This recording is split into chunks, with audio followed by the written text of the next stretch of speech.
Are you struggling to stay consistent, waking up before the sunrise every single day? Trust me, I've been there. For over a decade, I went to war, battling the comforts of my own bed, and I've figured it out.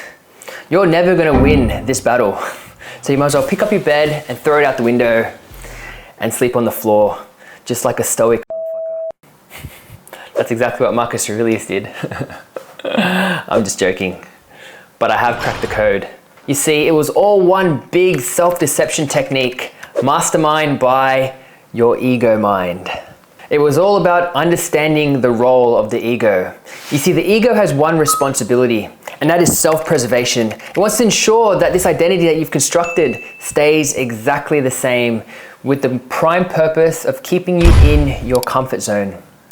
And what is more comfortable than waking up at 5 a.m. in the morning next to a cushy pillow, tired, with the option to press the snooze button? But being aware of this, it's not enough to not press the snooze button, especially if pressing snooze has become second nature for you. Before I reveal my piece of code, I wasn't joking when I said I tried every hack in the book to wake up at 5 a.m. I used to be the #1 primary snoozer. But despite this, I came up with a lot of creative ways to at least get the ball rolling when you have become a serial snoozer.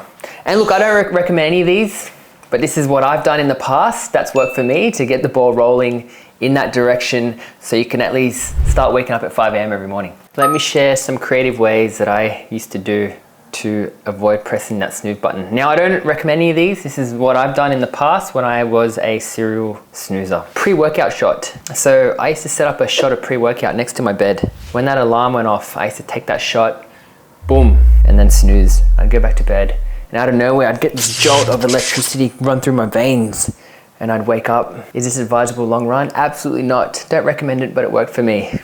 2, coffee beans. I remember purchasing these really bitter coffee beans, and I was gonna throw them out, but then this insight struck me, and I was like, you know what? Why don't I try chewing these coffee beans first thing in the morning when that snooze button went off? So when my alarm went off, I used to pick up these coffee beans and put them in my mouth and chew on them, and the taste was so bitter. I was forced to wake up, go to the bathroom and wash my mouth out.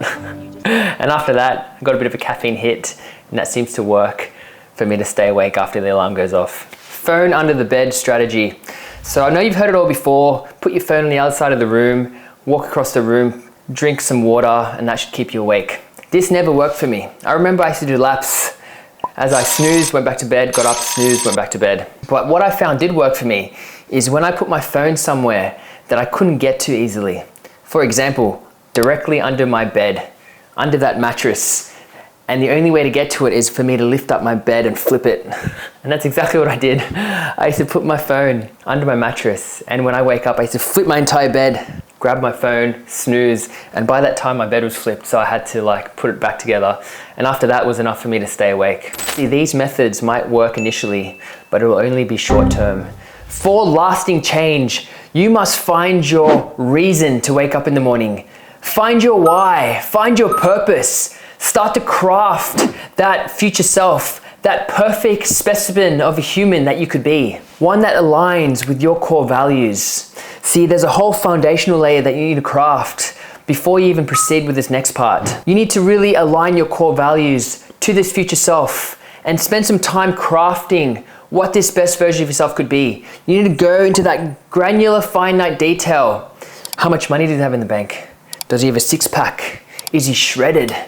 What does that person look like?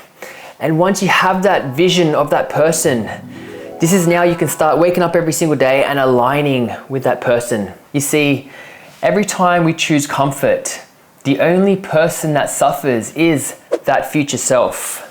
See, that future self is the only person you should be comparing yourself to.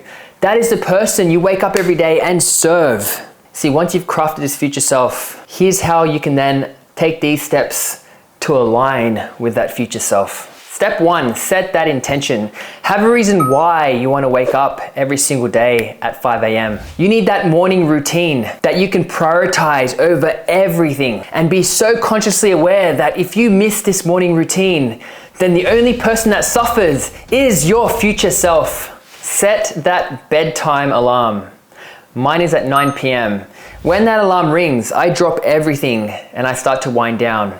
I start to prepare a list of all my actionable tasks for the next morning, including my gym routine. I now have a checklist, so I am consciously aware exactly what I need to complete the following morning. Step 3, stay accountable to your future self. Every morning we have a choice to honor the person that we aspire to be. When my alarm rings, my first thought is my future self watching over me. And just like that, snoozing is no longer an option, because I am consciously aware that if I snooze right now, I am being selfish, and the only person that is impacted is that future self. Every morning, we are presented with a choice. Are we going to honor that future self, or are we going to be selfish and stay exactly the same because this is the identity that we've constructed for ourselves? Or are we going to manifest the best version of ourselves? See, that motherfucker exists, and it's up to you if you want to bring that person to life. Remind yourself, what is your why? And by snoozing, your entire plan will be forfeited. And the reason has to be big enough to hold you accountable. End of the day, self-discipline is key. So there you have it, everyone. The most effective way to wake up at 5 a.m. every single morning. But let me leave you with one last thing.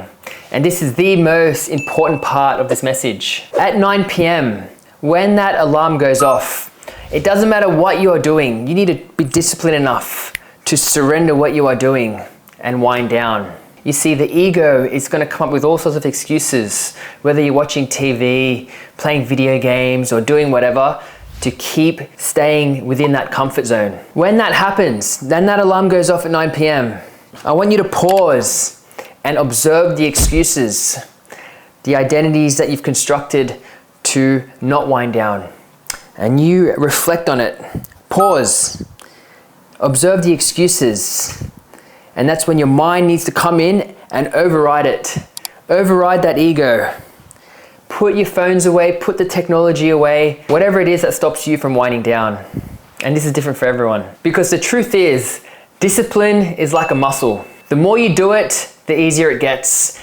At the start, it is difficult, but the more you chase comfort and chase pleasure, the harder it is to pull yourself out and be disciplined. If you always get into the habit of only doing what you feel like doing, over time, you will start to have no control over your life. It is very counterintuitive. However, as soon as you start to seek discomfort, seek pain, seek suffering, your life will unravel itself and you will be in the direction of fulfilling the best version of yourself. We live in a society today that is pulling the collective into comfort. If you're not aware of this, this is why hard times are coming. But always remember, when hard times come, it's all a lesson from the universe that is conspiring to make you a better version of yourself. And it's up to you. Are you going to collapse under it? Or are you going to look at it as a lesson and do the repetitions in the right direction to fulfill the best version of yourself? And that's what Century Sets is going to be about. It's going to be about building momentum and put in the work, the repetitions in a direction.